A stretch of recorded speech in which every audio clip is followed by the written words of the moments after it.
Elias, naaalala mo pa ba ako? Ilang taon nang nakalipas at kaya pa akong naninirahan dito sa Mindoro. Ngunit nagkasala ako sa iyo. Hindi ko magawa ang nais mo. Mahal ko, hindi kita magawang kalimutan. Ang dampa, ang kubo ng ating mga alaala.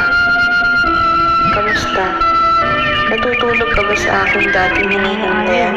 Bakit kasama ang buwan? Ako ba'y iyong napapanaginipan? Bakit mo narinig ang dalawang bata?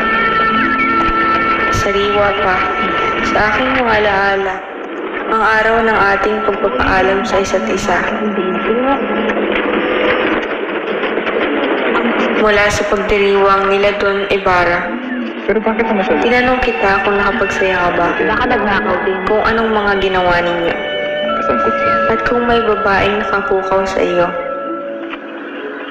Ngunit, ang mga sagot mo, walang interes. Nalulungkot ka. Nung ikaw ay umalis, pumatak rin noon yung aking mga luha. Nalulungkot din ako. Paalis na kasi ako at iiwan ang dampang kinagisnan. Inaya kitang sumama ngunit ayaw mo ipasa sa akin ang kasawiyang iyong minana. Elias, alam mo ba, nung hindi pa kita nakikilala, ay araw at gabi ang aking paborito.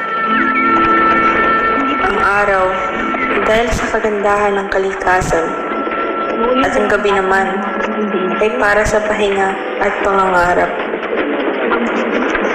Ngunit, nang ikaw ay aking makilala, ay sus Mariose, araw at gabi, Kasangkot siya. ikaw lang ang iniisip sa hapong iyong pagdating.